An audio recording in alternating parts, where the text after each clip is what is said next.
Assalamualaikum warahmatullahi wabarakatuh. Kembali lagi dengan saya Lesna Sandra Sinta dengan NIM 1930 106042 jurusan Tadris Biologi YIN Batu Sangkar. Kali ini saya akan membahas sistem pernapasan pada manusia melalui media pembelajaran PowerPoint. Ingin tahu penjelasannya? Cekidot. Baik, kali ini kita akan membahas sistem pernapasan.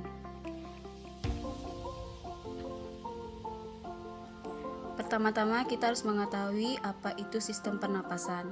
Sistem pernapasan pada manusia adalah sekumpulan organ yang terlibat dalam proses pertukaran gas, oksigen, dan karbon dioksida dalam darah. Seseorang dapat dikatakan memiliki laju pernapasan normal apabila ia bisa bernapas sebanyak 12-20 kali per menit dan berlangsung secara berkesinambungan.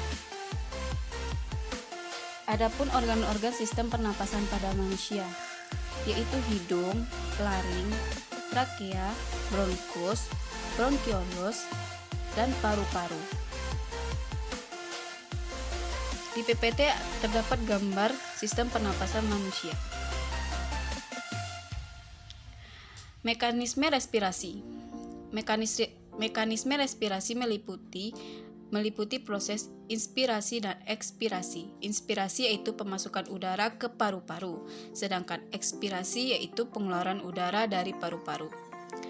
Proses inspirasi dan ekspresi melibatkan kontraksi relaksi otot-otot tulang rusuk dan otot diafragma. Inspirasi atau pemasukan udara ke dalam paru-paru. Adapun mekanismenya yaitu otot-otot interkostal berkontraksi akibatnya tulang rusuk terangkat. Kontraksi otot interkostal diikuti oleh kontraksi otot diafragma. Selanjutnya, akibat kontraksi kedua otot ini, rongga dada menjadi membesar. Rongga dada yang bertambah besar menyebabkan tekanan udara di paru-paru menjadi kecil. Akibatnya, udara masuk ke dalam paru-paru. Ekspirasi pengeluaran udara dari dalam paru-paru. Adapun mekanisme ekspirasi yaitu otot-otot interkostal berelaksi, akibatnya tulang rusuk turun. Relaksasi otot interkostal diikuti oleh berelaksasinya otot diafragma. Akibat relaksasi kedua otot ini, rongga dada menjadi mengecil. Rongga dada yang mengecil menyebabkan tekanan udara di paru-paru menjadi membesar. Akibatnya, udara keluar dari dalam paru-paru ke lingkungan. Kapasitas volume paru-paru, yaitu ada volume tidal. Banyaknya udara yang masuk dan keluar paru-paru selama pernapasan normal 500 mili. Volume tidal dipengaruhi berat badan seseorang, jenis kelamin, usia, kondisi fisik. Volume residu banyaknya udara yang tertinggal di dalam paru-paru sekitar 1200 mili. Ini grafik pertukaran gas oksigen dan karbon dioksida. Di dalam alveolus, udara yang mengandung oksigen dipertukarkan ke dalam darah, sedangkan karbon dioksida di dalam darah dikeluarkan ke alveolus. Adapun pengikatan oksigen, yaitu alveolus memiliki O2 lebih tinggi daripada O2 di dalam darah. O2 masuk ke dalam darah melalui difusi melewati membran alveolus. Di dalam darah, O2 sebagian besar 90% diikat oleh Hb yang terdapat pada eritrosit menjadi oksihemoglobin atau HbO2. Selain diikat oleh Hb, sebagian kecil O2 larut di dalam plasma darah. Setelah berada di dalam darah, O2 kemudian masuk ke jantung melalui vena pulmonalis untuk diedarkan ke seluruh tubuh yang membutuhkan. Di PPT terdapat gambar proses pertukaran oksigen dari alveolus ke dalam darah, dan setelah berada di darah, oksigen dibawa ke sel tubuh yang membutuhkan. Pengeluaran CO2. Di jaringan CO2 lebih tinggi dibandingkan yang ada di dalam darah. Ketika O2 di dalam darah berdifusi ke jaringan, maka CO2 di jaring akan segera masuk ke dalam darah. Ketika CO2 berada di dalam darah sebagian besar, CO2 akan diubah menjadi ion bikarbonat.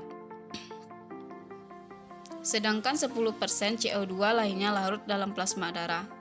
Di dalam darah, CO2 dibawa ke jantung, kemudian oleh jantung, CO2 dalam darah dipompa ke paru-paru melalui arteri pulmonalis. Di paru-paru, CO2 akan dikeluarkan dari tubuh melalui ekspirasi. Di PPT, proses pertukaran karbon dioksida dari sel-sel jaringan ke dalam darah. Setelah berada di dalam darah, karbon dioksida dibawa ke alveolus untuk dikeluarkan. Adapun kontrol pernapasan. Pusat pengaturan pernapasan adalah medula oblongata dan pons. Yang pertama, respirasi normal antara 12-15 kali per menit. Yang kedua, pada kondisi tertentu frekuensi respirasi dapat meningkat atau menurun bergantung kondisi. Yang ketiga, yang menaikkan atau menurunkan kecepatan respirasi adalah medula oblongata dan pons. Adapun kelainan atau penyakit pada sistem respirasi. Yang pertama itu asma.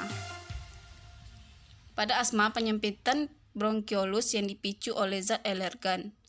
Yang kedua, zat alergen dapat berupa debu, serbuk sari, asap, cuaca, dan lain-lain.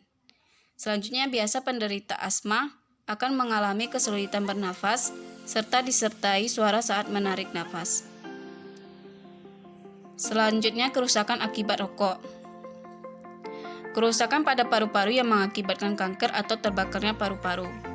Kerusakan karena asap yang masuk ke paru-paru sangat panas.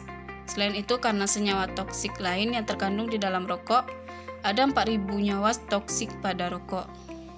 Pada PPT terdapat gambar paru-paru yang tidak merokok dan sudah merokok. Selanjutnya, kanker paru-paru. 1/3 kematian orang di Amerika karena kanker paru-paru. Kanker paru-paru berhubung dengan merokok. Rokok mengandung radikal bebas atau nitrosamine dan senyawa karsinogen lain yang memicu mutasi DNA. Thank you. Nah, itulah penjelasan dari saya tentang sistem pernapasan pada manusia. Lebih dan kurang saya mohon maaf. Assalamualaikum warahmatullahi wabarakatuh.